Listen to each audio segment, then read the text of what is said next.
Hello and welcome to Fossil Arcade. Today, Alex and I are going to be reminiscing a little about Resident Evil. Resident Evil had a little bit of a resurgence in the earlier part of this year with the re-release of the Resident Evil 2 remake, and I never really got into Resident Evil when I was younger, but I went back with that remake and I've replayed some of the originals on GameCube, but you've been with it from the start, yeah, right? From the very beginning, yeah. One of my best memories probably of gaming was my uncle. He must have called me up and said, I've got this new game called Resident Evil. What is this? Wow, what a mansion! And then we just went and played loads of it, and just that, I guess for every Resident Evil fan, the main part that sticks out in your memory from Resident Evil 1 is the first zombie you come across. Yes. And it cuts to F&V and it looks around and then gets up and everyone panics. Yeah, I remember don't know being what to do. frozen and really terrified, and it was easily the most funny thing I've ever seen in my whole life. But I'm obviously talking about the GameCube version.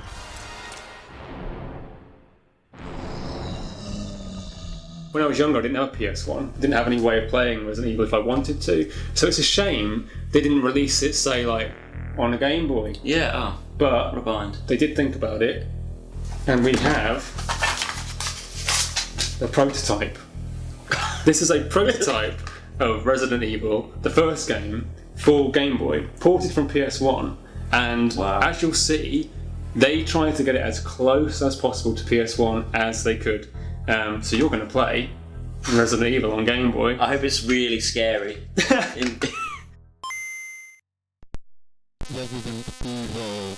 So as you said, this is a prototype, so this didn't receive release in any... No, the story goes that Resident Evil was commissioned to be ported to Game Boy by Capcom by a studio called HotGen, which is actually a UK-based company. But they made this, delivered, the beta or the alpha to Capcom.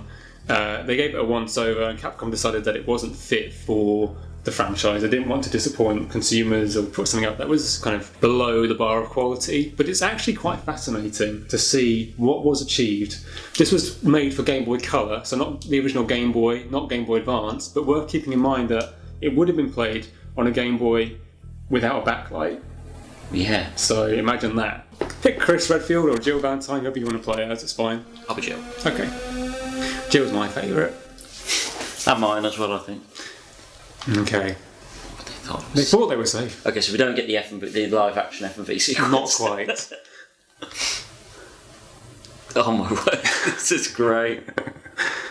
So this is still in a cutscene, you're not quite controlling it yet. It's funny as well because you can hear their voices as you read the dialogue.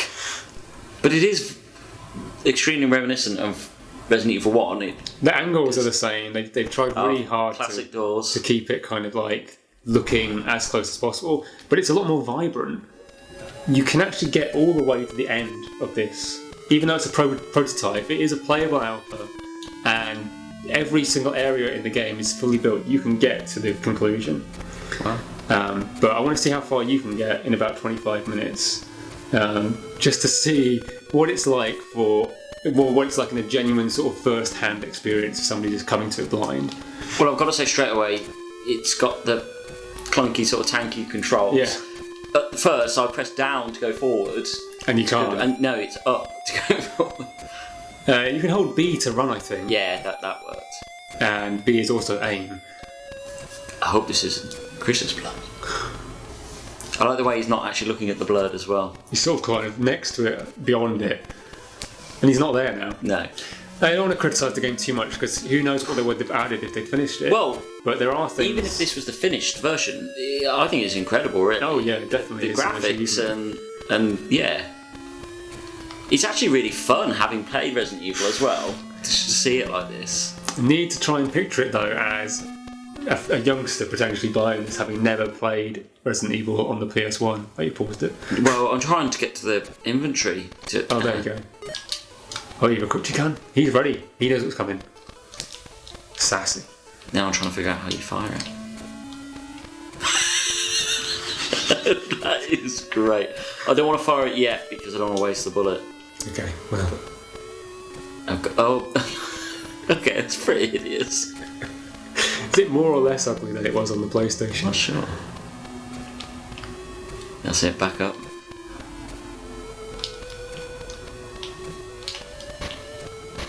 Oh yes. Hey? That's it. When they kneel down like that, they're dead. Oh, okay. And I didn't want to spoil it for you, but ammunition is infinite in this. And I don't know if they would have done that for the final release, had there been one, but So you don't need to take that clip. No, you don't need to take it because it doesn't do anything. On top of that, saving is also infinite as well. You can pick up ink ribbons, but you don't need them. You can save whenever you find a typewriter. You can just save. I like the way it's got all of the programming stuff at the bottom. I'm guessing that would have been covered up with like health and stuff. Yeah, I think one of the things I'm amazed by is a Game Boy game that's got perspective. So as you move away, it has sprite scaling kind of thing. Yeah, but as you move away from the camera, I don't know if I've seen that in any of the Game Boy games that I think of. I don't know if it's scaling the sprites in real time or if it's like actually a different sprite image once you get further away. Yeah, it could be. You said you could get to the end. Is it the full Resident Evil game though? It's every single thing in Resident Evil is in here. It's certainly not finished. I'll say that much. There's a lot that is missing. But all the puzzles are there, cutscenes are there. What it's really missing is a sense of challenge and direction. Yeah. There's lots of times where you only know where to go because you'll have played Resident Evil before, and had you not played Resident Evil ever before playing this, it gives you no indication of what comes next or where you should go, which is kind of a shame. But again, and we're going to keep on saying this, it's not finished. It's a prototype. They could have added stuff. But yeah, we'll see how far you can get. Turn around. Oh, very good. Nearly got you. It is possible to die. So okay. Just as long as you're quick at firing, you can always get past them. Yeah. I'm assuming this is just like a test build for people to play or programming it, because there's no way they would have given you infinite ammo in a release version, which makes this really very easy. But then some difficulty is generated by, just look at it. So it may balance out for some people. Incoherent picture. Imagine that. Well, the dogs jump through the windows back here, don't they? That sort of stuff is cool. The atmosphere, I'm not sure. Maybe it is a bit too bright. Like the colours. I think they've done that because if you were looking at it on a tiny screen with no backlight, it would probably be hard to distinguish them. But I like the colours because it's making it a bit different. Yeah. I've got something that might enhance the atmosphere a little bit for us. I've got a nice Resident Evil 7 scented candle. Oh, what delicious aroma is it? Well, it was given to me by a very kind friend. I can only assume it smells lovely, because why would they give it to me? But supposedly, this is the scent of horror, fear, and adrenaline. Just clicks on the toilet. Nothing unusual. Well, it's just a toilet. Yeah. Starting to get a little something. Yeah. Imagine if it's like Scarecrow's fear toxin and actually. Okay. Yeah. Pass out and burn the house down. Does this it? Oh, here we go. Now you get I to knew the it was shotgun. in this sort of corridor.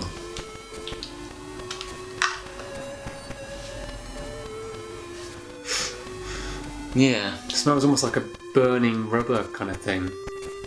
Yeah. This is YouTube gold, us smelling a candle. This is the kind of video. Oh yeah, at people home like. people they're really getting the full. It's not exactly unpleasant though, is it? It's not so strong. You'd think it would be really strong. I actually thought it was going to smell like a decomposing body or something.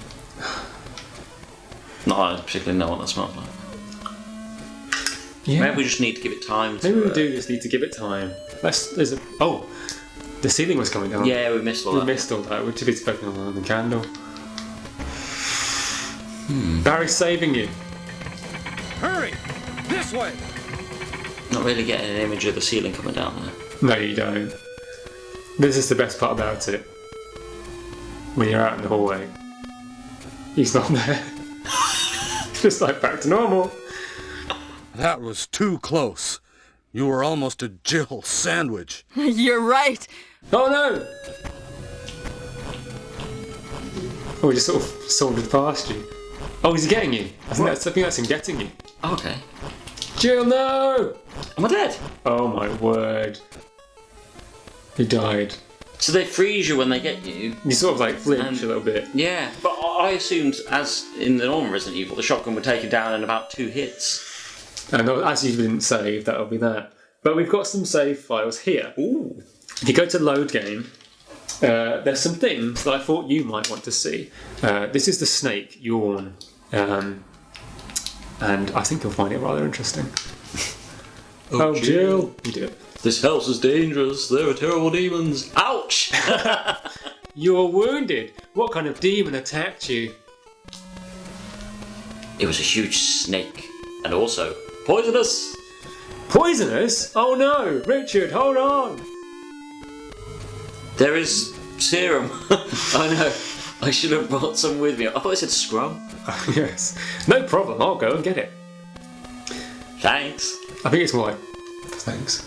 I'll wait here. Thanks, I guess. Like, as if I was going to get myself. Oh my word, a zombie. Sort of floating through the Oh, wall. I don't want to die. I don't want to die. No! No! No! That quick!